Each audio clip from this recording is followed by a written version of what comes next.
வந்து உருவாக்கி எங்களை பாடமும் கற்றுக் கொடுத்து கேள்வியும் கேட்க வச்சு இன்னைக்கு நாங்கள் வந்து முதல்ல பார்க்கும்போது ஒரு சில ஆள் தான் எங்களுக்கு தெரிஞ்சு. இன்னைக்கு பார்க்குறப்போ நம்ம உண்மையிலேயே தீவிரவாதி தான் அந்த அரசாங்கத்துக்கு.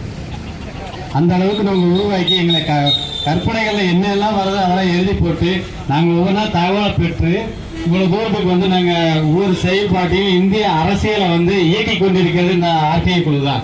ஏன்னா இவன் இப்படியெல்லாம் கேள்வி கேட்குறேன், இவனுக்கு எப்படி பதில் கொடுக்கணும் இப்பதான் அவங்க புக்கையை படிக்க ஆரம்பிச்சிருக்காங்க. தமிழ்நாடு அரசு வந்து நாங்கள் இந்த ஜவஹர் அலி ஐயா நானும் வந்து ஒரு 3 மாதத்துக்கு முன்னாடி சென்னையில் நாங்கள் மீட் பண்ணோம்.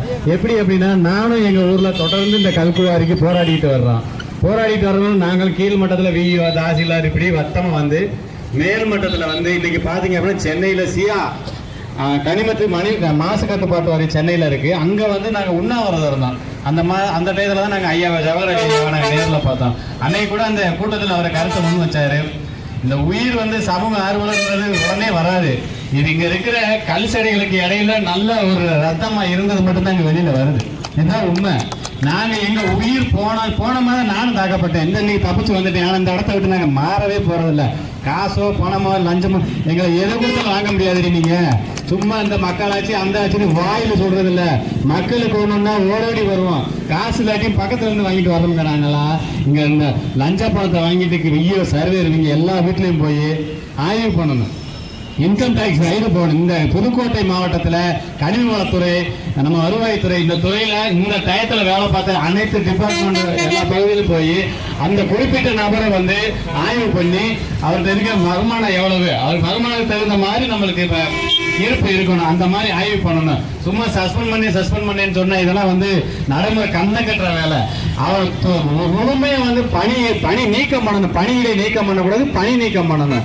சும்மா சமூக ஆர்வலர்னா நான் உண்மையை சொல்றேன். சமூக ஆர்வலர்களுக்கு வந்து வரி விலக்கு இனிமேல் விதிக்கணும்னு சொல்லுவது சட்டம் ஏற்ற வேண்டும். ஒரு தனி மனிதன் என்னைக்கு வந்து ஒரு பொதுநலமான விஷயங்களை கேள்வி கேட்கணும்னு சொல்லி சட்டம் 51 எழுதுனீங்கல்ல, அதே சமூக ஆர்வலராக ஒரு தனி மனிதன் கேள்வி எழுப்பும் போது வந்து அவனை பாதுகாக்கக்கூடிய சட்டம் அரசே ஏற்கணும்.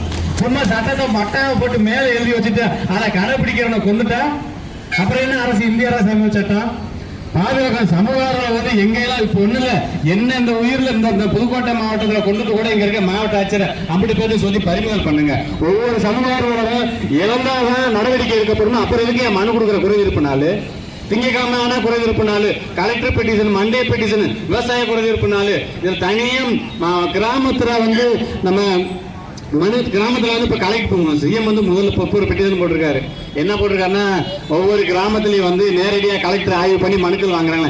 எத்தனை மனுங்க? ஒரு 137 மனு நான் கொடுத்துருக்கேன். இன்னும் எங்கள் ஊரில் எந்த நடவடிக்கை எடுக்கல. அப்புறம் என்னத்துக்கு உங்களுக்கு அரசியல்வாதின்னு சொல்லி ஒரு முதலமைச்சர் பட்டம் இவங்கெல்லாம் வேலையை ராஜினாமா பண்ணிட்டு போங்க. ஒரு சாதாரண கனிம வளம்னு எல்லாரும் நினைக்கிறீங்க.